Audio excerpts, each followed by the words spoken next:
Et bonjour à tous, donc là on se retrouve pour une petite vidéo sur America, donc une partie test. On va tester ce jeu édité par Historical Board Gaming, qui sont donc des fans qui font depuis plusieurs années en fait des jeux, des variantes d'Axis and Ally et aussi leurs propres jeux dérivés.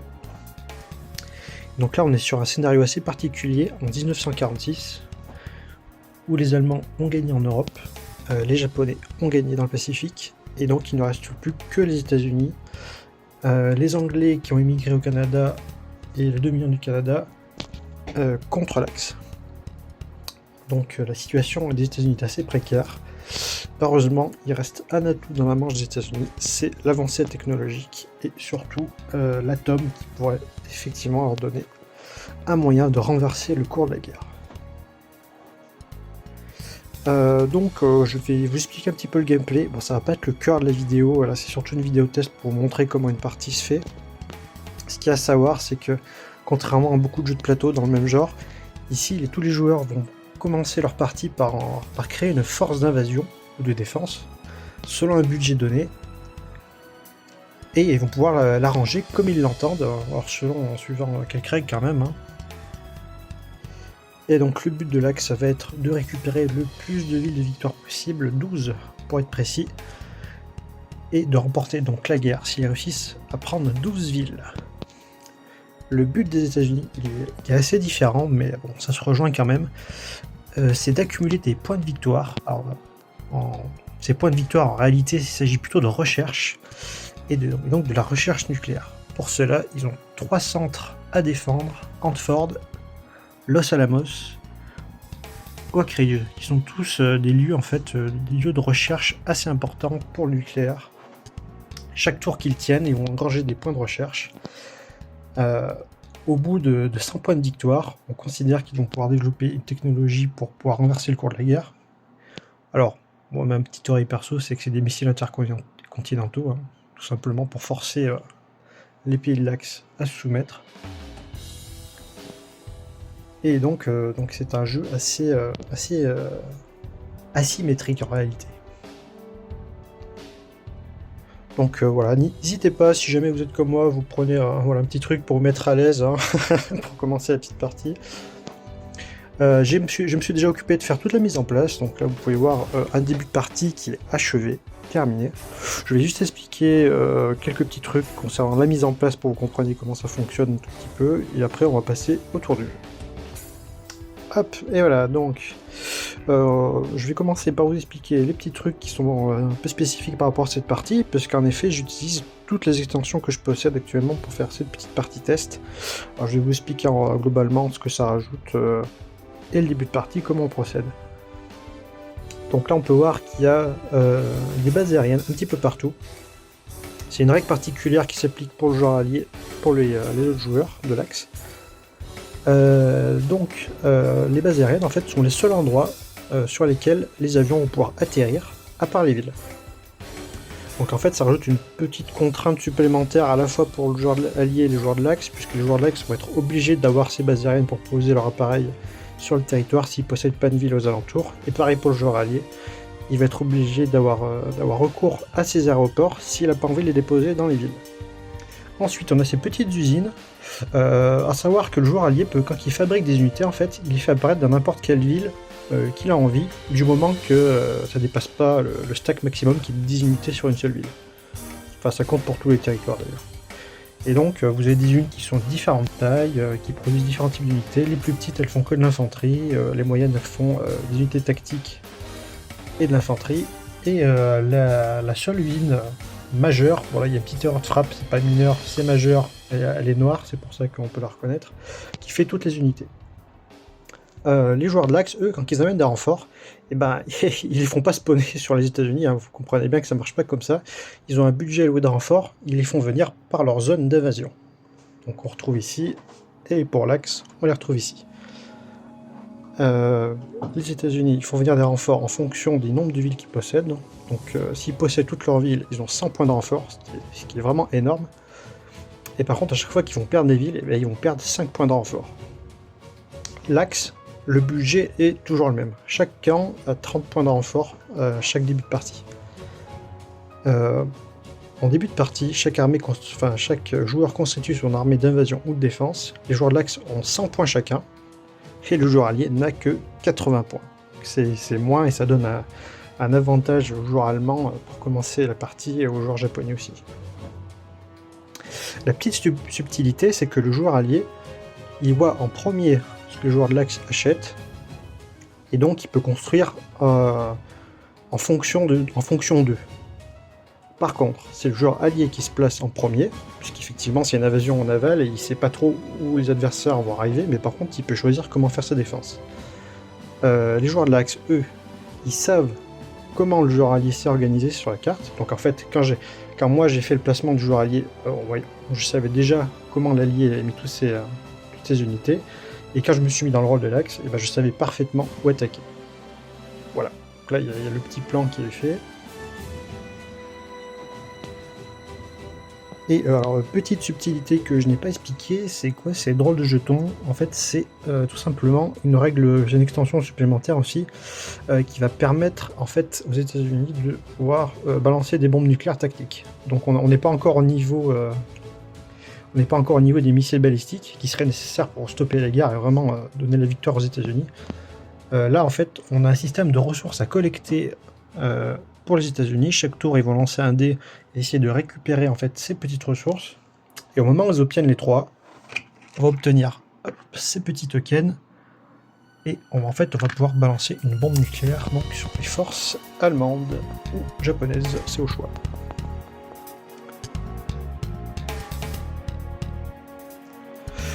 Voilà, donc il y a d'autres subtilités dans le jeu, mais je les aborderai au fur et à mesure des tours, ce sera plus smooth comme on dit. Donc on va directement enchaîner par le premier tour.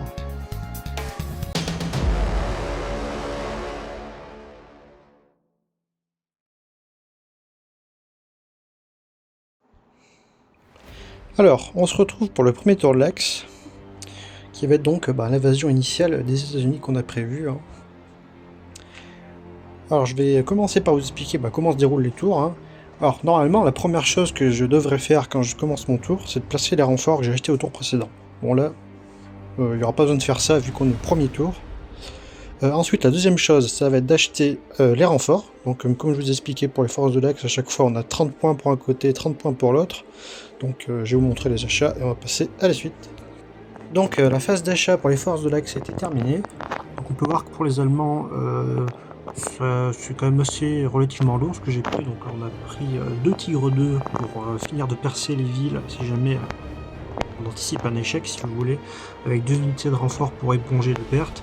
Des chasseurs parce que je m'attends en fait à prendre des pertes aériennes ce tour-ci, donc en fait j'ai déjà anticipé des remplacements pour le tour suivant. Pour le Japon, on est un peu dans la même stratégie, des chasseurs pour remplacer les pertes. Et beaucoup d'infanterie mécanisée. Le but, ça va être de continuer à s'infiltrer, si vous voulez, dans les trous béants qu'on a entre Seattle et San Francisco, voire pourquoi pas continuer à partir de Los Angeles à se répandre jusqu'à Los Alamos, Denver. On a beaucoup de cibles d'opportunités qui sont dans ce secteur-là. On pourra même envisager un débarquement au Canada et rallier Winnipeg.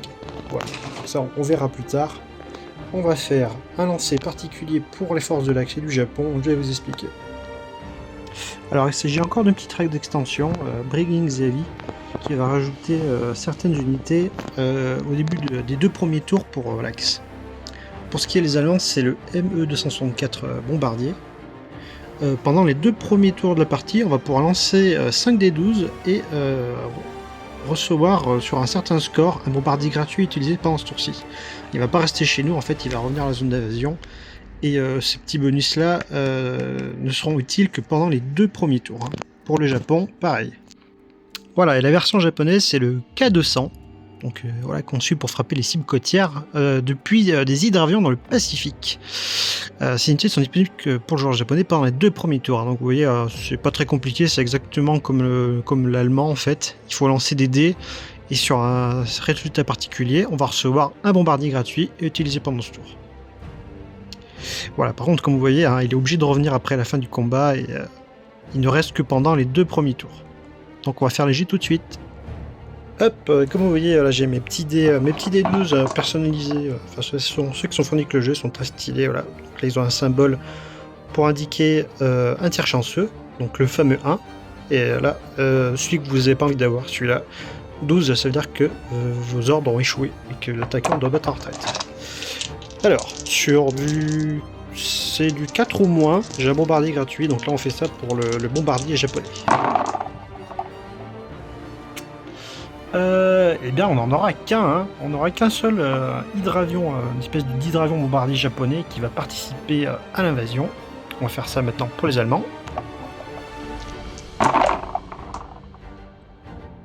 Ou alors pour les Allemands, ça a l'air d'être un petit peu mieux. On a 2-3, donc on a 2 bombardiers qui vont se joindre à l'invasion initiale.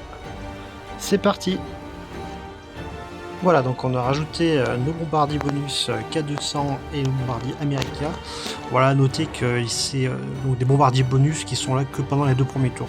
En termes d'équilibrage, je sais pas trop ce que ça va donner. Est-ce que ça va vraiment donner un avantage complètement fou aux Allemands et aux Japonais? Je ne sais pas. On est là pour essayer. Hein. J'utilise toutes les règles et on va bien voir. Alors, une fois qu'on a fait la phase d'achat, eh bien, on fait la phase de mouvement. Techniquement, ce tour-ci, je ne vais pas faire de mouvement hors offensif, en fait. Hein, ça va être des attaques absolument partout. Donc, je vais faire les placements et on se retrouve juste après. Et voilà, donc là, j'ai fait tous mes mouvements offensifs. Donc, comme on peut le voir, j'attaque vraiment de partout. Hein. Voilà, donc j'ai trouvé ces petits tokens là que j'ai volé à un autre jeu que j'ai pour faire un petit peu un rappel de tous les endroits où je dois mener des attaques. Donc on va pas regarder toutes les batailles, hein, même pour vous ça serait fastidieux, je vais juste montrer la bataille de New York qui à mon avis ce tour-ci doit être la plus cruciale de toutes celles qu'il y a sur le plateau, et pour les autres je vous ferai un résumé de ce qui s'est passé. On va se retrouver donc pour l'assaut sur New York. Hop, et voilà. Alors comme vous voyez, le rapport de force est vraiment inégal. Hein. C'est aussi un résultat du fait que j'ai concentré exactement tous mes efforts sur Washington DC. Hein. J'ai pas du tout ciblé les autres villes. On a donc fait un petit résumé d'effort. Donc là, on a plusieurs bombardiers. Donc on a les bombardiers America, donc que j'ai eu gratuitement. Ils sont quand même moins forts que les autres bombardiers classiques qu'on a dans le jeu, puisqu'en fait, ces bombardiers-là ne permettent pas de relancer leur jet de dés. C'est une capacité qu'ont les bombardiers normaux. Ils peuvent toucher, peuvent relancer tous les dés qu'ils ont ratés. On a un char super Lormos qui est vraiment très efficace. On a du char moyen. On a de l'artillerie. L'artillerie donc qui a 2 modes d'attaque. Donc son mode classique. Et le mode quand elle attaque une ville. Quand l'artillerie attaque une ville, elle tire, et si elle touche, les adversaires n'ont pas le temps de riposter. Elle détruit directement les unités qu'elle touche. Donc c'est excessivement fort pour attaquer les villes. Voilà, donc là on a des jets, énormément d'infanterie. Bon là, en attaque, ça va pas changer, l'infanterie en attaque elle est vraiment pourrie, mais là c'est surtout pour éponger les pertes. Côté américain, on a tout de même une batterie anti-aérienne, plus celle qui est dans toutes les villes alliées de base. C'est-à-dire qu'il y a aussi les batteries anti-aériennes qui sont dans la ville, et là j'ai aussi rajouté une batterie anti-aérienne qui va aider à la défense. On a de l'infanterie mécanisée, c'est très moyen, 3 c'est la pire défense que vous pouvez avoir pour une unité terrestre en défense, donc c'est pas terrible. L'infanterie défend à 4, donc ça c'est toujours bien. On a un char lourd qui défend la ville. On a également un char M6, donc c'est une unité spéciale des États-Unis aussi, une unité d'extension. C'est-à-dire qu'elle a plus ou moins les mêmes caractéristiques qu'un char moyen, sauf que avec un meilleur blindage, le M6 va défendre à 6. Et voilà, écoutez, on va se retrouver pour les premiers jets de dés. Je sais même pas si ce sera nécessaire de faire toutes les unités, on va surtout faire avec les lourdes, si ça se trouve ça suffira en fait à clean, même l'artillerie peut-être même suffira déjà à clean une bonne partie des défenseurs. Alors, avant de faire attaquer les unités, on va d'abord commencer dans l'ordre des phases. Donc là vous voyez sur le tableau c'est bien résumé par quoi on commence. Tout d'abord il y a les tirs de batterie anti-aérienne, donc là il y en aura 2. Donc celle qui est présente 2 bases dans la ville, plus la motorisée qui est là. Donc ces 2 là vont pouvoir tirer en premier et se défendre à la ville contre l'unité aérienne. Après, bon là c'est pas le cas, mais c'est pour vous expliquer qu'est-ce qui se passe en cas de bataille aérienne. En fait, en cas de bataille aérienne, il y a d'abord les bombardiers qui vont s'intercepter qui vont se faire intercepter par d'autres chasseurs, et les chasseurs qui vont affronter les chasseurs adverses pour escorter les bombardiers. Ensuite, Voilà, donc s'il y avait eu des décès adverses aussi, ils auraient aussi tiré pendant la phase 1. Et phase 3, là on est vraiment sur la bataille terrestre. Donc on va d'abord voir si les batteries anti-aériennes peuvent affaiblir cette masse aérienne de l'Axe. Alors on a les batteries anti-aériennes de New York qui vont frapper. C'est sur du 6 ou moins, et s'il y a des avions qui sont détruits, je dois retirer immédiatement les pertes pour l'Axe. Il y a toujours le système des tirs chanceux, donc c'est-à-dire si jamais j'arrive à obtenir des 1 sur mes batteries anti-aériennes, c'est moi, le joueur allié, qui vais choisir quel avion de l'Axe je détruis. C'est parti. Ouais, donc on a un 3 et on a un 12, donc un tir sur 2. Écoutez, ça aurait pu être vachement mieux, on va pas se cacher, mais je prends comme c'est. Étant donné que c'est le joueur allemand qui va choisir, je vais faire un petit truc stratégique. Étant donné que j'ai vraiment une masse vraiment colossale de troupes, je peux m'épargner un bombardier gratuit, même s'ils sont extrêmement forts. C'est sur du 8 au moins qui touche leur cible. Je vais quand même enlever ce bombardier là, parce que je peux me le permettre. En fait, il va pas rester dans mes forces indéfiniment. Et je préfère largement garder les bombardiers classiques, qui ont heavy payload.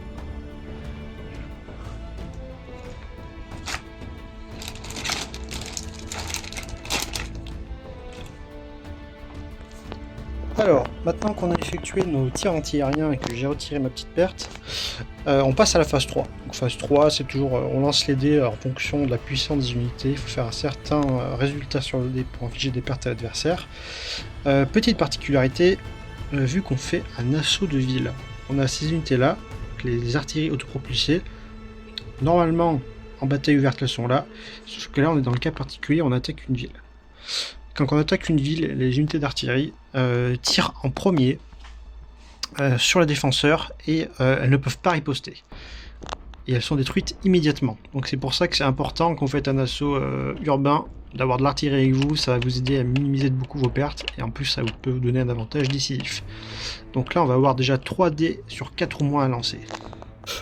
Voilà, alors si vous ne l'avez pas remarqué, on joue dans ce jeu là avec des D12, hein. Donc 4 ou moins c'est quand même un résultat pas facile à obtenir. On va voir si on va quand même faire des pertes avec ça, ça peut être sympa. Non, ben non. Eh bien non, écoutez, les batteries d'artillerie ont rasé la moitié de Manhattan, mais pas de perte. Voilà, donc je les ai retirés sur la ligne pour marquer que ces unités-là ont tiré. Maintenant, on va passer à nos bombardiers America et à nos autres bombardiers lourds. C'est parti. Alors, on va commencer par les bombardiers America, qui, s'ils sont gratuits pour les 2 premiers tours, n'ont pas la capacité heavy payload qu'ont les bombardiers lourds normalement, c'est-à-dire que je ne vais pas faire de relance. Cependant, j'ai juste à faire un 8 ou moins pour toucher, donc c'est quand même relativement bien, quoi.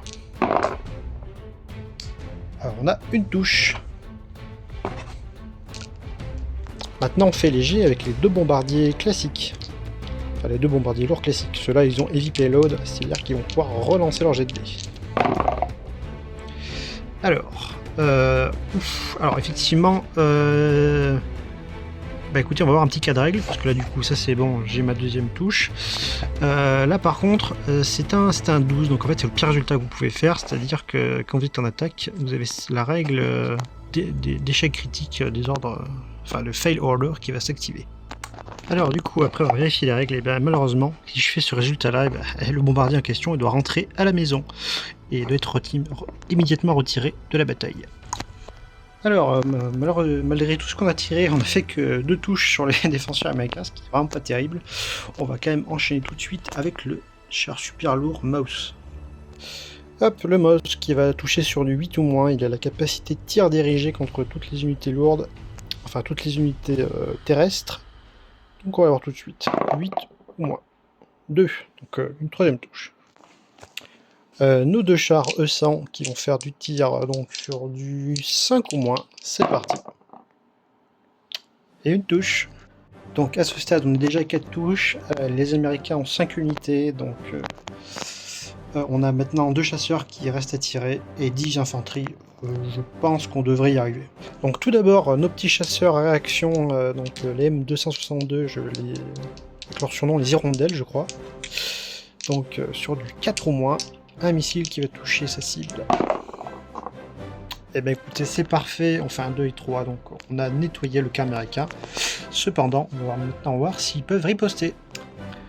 Du coup, on va passer aux Américains, aux chars lourds donc américains, et le M6. Donc le M6 qui est une version d'extension du char moyen. Il a exactement les mêmes caractéristiques, sauf qu'il trade sa mobilité qui est 2 normalement pour une meilleure défense. Donc au lieu de défendre à 5, il va défendre à 6. Donc on a 2 chars qui vont se défendre à 6. On va faire le lancer de dés en 2 parties, tout simplement parce que les chars lourds ont la capacité spéciale tir ciblé qui permet de choisir... en fait, si vous voulez, c'est comme la capacité de tir chanceux, sauf qu'à partir du moment où vous réussissez votre lancer de dés, vous l'avez. Donc si je réussis mon coup et que je fais 6 ou moins, je vais pouvoir choisir une unité allemande au sol, que je vais pouvoir éliminer directement sans que lui il ne puisse pas choisir une infanterie à la place. C'est parti. 3. Hop, celle-là les Allemands ils vont s'en souvenir. Donc le tir du M6, on va voir si on commence à alourdir un petit peu le cahier des charges. Et non, pas aujourd'hui. Voilà, on enchaîne tout de suite, on a une petite infanterie à 4. Est-ce qu'elle va faire son job en défendant New York? Enfin non, c'est Washington, pardon. Et bah oui, 3 au moins, donc on a une deuxième touche. Celle-là par contre, il va falloir que le joueur allemand aura le loisir de la mettre sur une infanterie. Ensuite, on a une unité d'infanterie mécanisée, défense sur du 3, donc c'est moins bien que l'infanterie. Et bon, le combat urbain, c'est pas l'idéal, vous en conviendrez. Et pourtant, regardez, s'ils défendent pas si chèrement leur capitale, 2. Et donc, malheureusement, pour les Américains, on va terminer donc, tous les lancers de dés, puisque malheureusement, l'anti-aérien motorisé ne se défend pas en combat en phase 3. Et étant donné qu'on est dans une bataille urbaine, il n'y aura pas de deuxième round, c'est limité à un seul round. Bon, après là c'est pas important parce que de toute façon les unités américaines ont été balayées dès le premier round. Pour vous expliquer le distinguo, c'est-à-dire que normalement quand vous faites un assaut sur une ville, les batailles ne peuvent durer qu'un seul round, comme on vient de faire. Et sur les batailles en plaine ou en montagne, ce sera forcément 2 rounds maximum. Voilà, donc on va se retrouver après, une fois que j'aurai fait toutes les autres batailles. Vous montrer vite fait quand même pour l'élimination des pertes. Donc on voit que j'ai fait 4 touches. Donc techniquement c'est suffisant. Hop, du coup je viens de me rendre compte qu'en fait je ne prendrai pas New York, du coup ça me permet de vous expliquer comment ça se passe. Étant donné que j'ai fait 4 touches, mais que je n'ai aucune touche qui a tir dirigé, c'est-à-dire que je ne peux pas choisir qui j'élimine, et que du coup, théoriquement, il peut choisir une de ses meilleures unités et les laisser sur place. Il va regarder ce qu'on va faire en tant que joueur américain. Regardez, on va éliminer nos unités les plus pourries. On va juste laisser notre char super lourd pour défendre New York. Et étant donné qu'on est limité à un seul round d'attaque par tour, et ben en fait, New York est tenu par une seule unité, mais est toujours présente. Donc, hop, on va remettre ça dans le coffre des alliés. Nous, d'un autre côté, on a pris 3 pertes, dont une qui est dirigée. Alors, très simple, hein. On a un char hyper lourd. Donc on a ce char lourd américain. Et on va pouvoir choisir une unité qu'on a fait avec notre tir dirigé, puisqu'elle est touchée. Alors, cette unité est forcément terrestre. Et alors là, vous me dites, bah oui, bah écoutez, facile, je prends le char lourd. Bah oui, mais sauf qu'en fait, le MOS, justement, est insensible au tir chanceux. Donc, il a la capacité de tir dirigé, donc malheureusement, vous ne pouvez pas le sélectionner comme une cible. Du coup, qu'est-ce qui coûte le plus cher, théoriquement, après tout ça? Ça serait le char moyen. Après, étant donné que le tour prochain, il va forcément essayer de m'attaquer une ville, et qu'il a ses unités qui sont très embêtantes, puisqu'elles tirent en premier et qu'elles ne subissent pas de riposte lors des assauts de ville. Écoutez, on va enlever une petite artillerie. Voilà. Hop, je reviens quand même pour montrer une petite bataille qui m'a l'air intéressante. C'est-à-dire que je viens d'échouer à San Francisco. En fait, je suis en train de me rendre compte que dans ce jeu, en fait, les batailles ne sont absolument pas gagnées d'avance. En fait, le fait que ça soit fait avec des D12, en fait, ça change vraiment la dynamique du jeu. Là, j'ai déjà perdu des bombardiers qui ont été éclatés avec des tirs de DCA chanceux donc c'était pas à Los Angeles. Et à San Francisco, j'ai obtenu une petite perte donc sur cette infanterie mécanisée, mais impossible de déloger les défenseurs. Hein. Vraiment, je suis en train de me rendre compte qu'en fait les assauts de ville sont vraiment coûteux en vie humaine et ils sont vraiment difficiles si on n'a pas un support vraiment lourd. Ce qui est plutôt bien en fait, hein. Je suis en train de me rendre compte que je pensais en fait que la situation au début de la partie allait vite se retrouver contre les alliés, mais je suis en train de me rendre compte qu'en fait ça reste extrêmement compliqué. Donc là on est quand même on va faire la bataille du Seattle qui est vraiment le point crucial on va dire d'invasion des Japonais.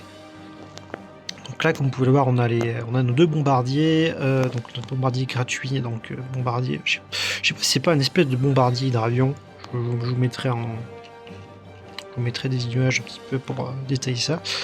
Alors on a du char lourd quand même, on a de l'artillerie donc qui va pouvoir taper en premier aussi, donc c'est bien. On a des forces qui sont relativement puissantes. On a une garnison qui est quand même assez maigre. On va voir si ça va tenir un round, on va voir. On va commencer tout de suite par la batterie interine de Seattle et la petite défense motorisée qui est avec, c'est parti. Hop, donc on est toujours sur les 6 ou moins, et on rappelle, s'il y a un tir chanceux, je choisis quelle unité arène je dégomme. Eh bien on a un échec critique. Alors, à savoir que, justement, là, c'est bien parce qu'on fait tous les cas de règle. Si on fait un échec critique quand on a un défenseur, on s'en fout. C'est juste que le tir a loupé, c'est pas de chance. Mais voilà, c'est pas pire. Sauf qu'on a fait 0 touche avec nos batteries, donc on est dans la mouise. Ensuite, donc, vu qu'on est dans un assaut de ville, les batteries d'artillerie frappent en premier sans riposte. C'est parti. 4 au moins. Et on a une première touche. Donc, il va falloir retirer une perte. Vu que c'est pas un coup chanceux, je vais pas choisir qu'est-ce que je dégomme, mais le joueur allié va choisir. Et dans ce scénario très précis, ça va être plus intéressant d'enlever l'infanterie motorisée, puisqu'on préfère avoir une défense solide avec notre infanterie pour défendre les rues de la ville.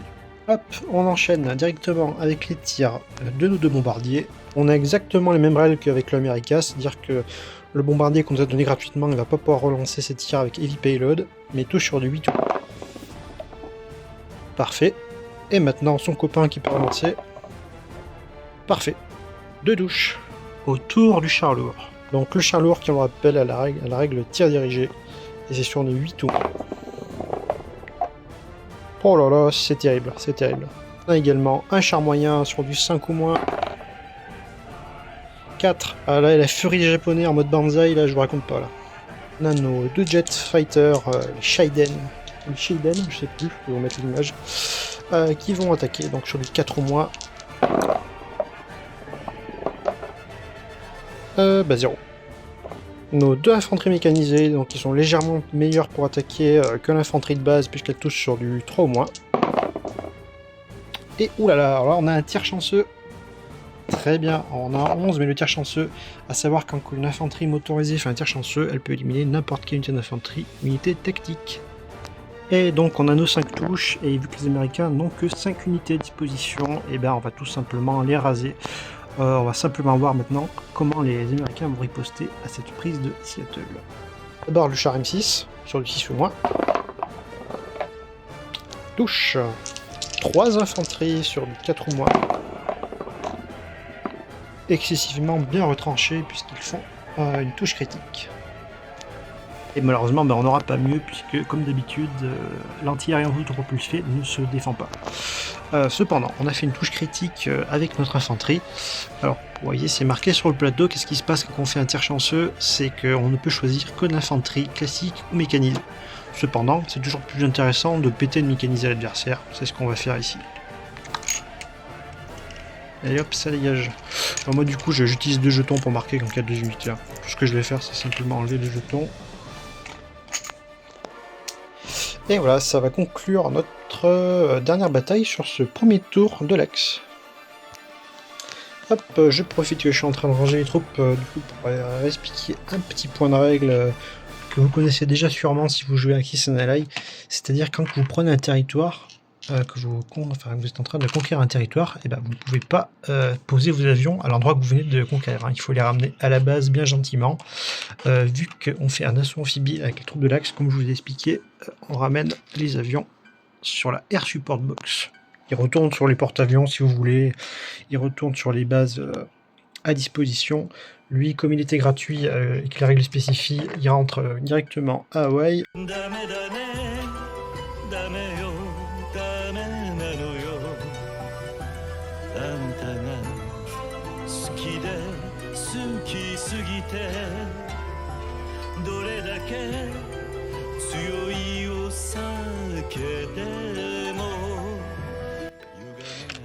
Lui, il rentre à la boîte.